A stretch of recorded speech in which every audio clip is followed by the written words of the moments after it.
pessoal, dando continuidade ao nosso módulo aqui de bioquímica. Nós já falamos sobre água, sais minerais, que são compostos inorgânicos. Agora a gente vai entrar nos compostos orgânicos. São vários compostos orgânicos. Vamos inaugurar com os carboidratos. Carboidrato é essencialmente a nossa base, no que a gente chama de base de pirâmide alimentar. Carboidrato está na base, porque é um composto energético. A maior parte de tudo aquilo que a gente come, que a gente precisa comer, é carboidrato. Aquela batata frita, aquele arrozinho, aquela farinha, todos os alimentos que tem farinha, aquele salgadinho, né? Aquela coxinha, aquele joelho, tudo quanto é composto delicioso que a gente come enlouquecidamente tem carboidrato. Não podia ser à toa esse negócio também. A gente já é meio que programado a amar os carboidratos do fundo do nosso coração, porque eles são os principais componentes de função energética do corpo. Eles são fontes diretas, são fontes primárias de energia para o nosso organismo. Então a gente precisa comer muito carboidrato porque a gente inevitavelmente queima carboidrato para obter energia. Nada no nosso corpo é de graça, tudo depende de energia e essa energia vem dos carboidratos. Carboidratos também são chamados de glicídios, tá? Em alguns livros vocês vão encontrar o termo glicídio. O termo açúcar também é muito utilizado, mas com um cuidadozinho lá que açúcar é um termo adotado para os carboidratos doces. E nem todo carboidrato é doce, né? Se você provar uma farinha, você vai ver que ela não é muito doce, mas é um carboidrato. Apesar de que tem glicose na composição e glicose é doce. Mas a gente evita usar muito esse termo açúcar. É melhor usar carboidrato ou glicídio. Bom, função energética é a principal estrela da história toda aqui. A maioria deles tem função energética. Agora tem um ou outro carboidrato que tem função estrutural. Eles não são fontes de energia, eles servem para compor estruturas corporais, estruturas celulares. A gente vai ver alguns exemplos já já. Antes de mais nada, eu queria chamar a atenção do seguinte. A gente tem três grandes grupos de carboidratos. Os monossacarídeos, os disacarídeos e os polissacarídeos. Então, vamos dar uma olhadinha primeiro, obviamente, nos monossacarídeos, que são chamados de açúcares simples. O monossacarídeo ele tem de 3 a 7 carbonos na sua estrutura. Então, passou de 7 carbonos, não é mais um monossacarídeo, ele já deixa de ser um açúcar tão simples assim. Então, são cadeias razoavelmente pequenas.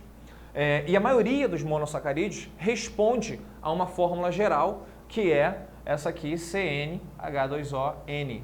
Reparem que carbono e água. Carbono hidratado. Carboidrato. Então, talvez ajude um pouquinho a vocês gravarem essa fórmula geral. Pegou um carbono, enfiou água ali, você essencialmente tem uma estrutura básica de um carboidrato.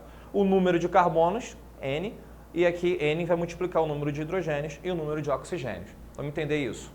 Por exemplo, se eu tenho uma triose, que é um açúcar com 3 carbonos, 3 carbonos, logo o dobro do número de hidrogênios, 6, número de oxigênios, 3. Se eu tenho uma tetrose, que é um monossacarídeo com 4 carbonos, então C4H8O4. Então essa fórmula geral ela normalmente dá certo. Tem umas exceçõezinhas aqui, na verdade existe uma exceção importante. As pentoses, né, são açúcares com 5 carbonos, são açúcares que formam o nosso material genético, é um componente essencial do DNA e do RNA. Existem duas pentoses importantíssimas, que são a ribose e a desoxirribose. Como eu falei, a exceção é a desoxirribose, né, DNA e RNA. A desoxirribose do DNA é um açúcar que tem um oxigênio a menos, por isso que o nome é desoxi. Então tem um oxigênio a menos, aí o número de oxigênios não é 5, vai ser 4. É uma exceçãozinha, mas isso no final das contas nem vale tanto a pena, sem se preocupar não nesse momento. E as hexoses, que são na verdade as grandes estrelas dos carboidratos.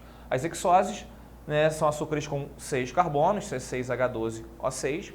São 3 hexoses fundamentais para as nossas aulas no futuro, que são a glicose, a amada glicose, a frutose e a galactose. A galactose que está presente no leite, a frutose que está presente nas frutas e a glicose, que é um açúcar geral aí, todos os seres vivos, é a nossa principal fonte de energia. A maior parte dos outros açúcares aqui, frutose, galactose e até outros ainda, quando eles são consumidos, o nosso corpo tem enzimas que muitas vezes têm a preferência de transformar esses açúcares em glicose para a gente usar a glicose como fonte de energia. A glicose ela é realmente muito importante e a gente vai dedicar muitas aulas ao estudo da glicose, ela vai estar presente num monte de coisas. A glicose, inclusive, é fruto do processo fotossintético, né? A fotossíntese gera glicose. Bom, os disacarídeos são os açúcares duplos, ou seja, você pega 2 monossacarídeos e liga um no outro, você vai formar um açúcar duplo. Então, os disacarídeos são 2 monossacarídeos unidos. São 3 disacarídeos razoavelmente importantes também, que a gente vai martelar um pouquinho ao longo das nossas próximas aulas. Glicose ligado à galactose, então são duas hexoses, formam um açúcar muito famoso, a lactose.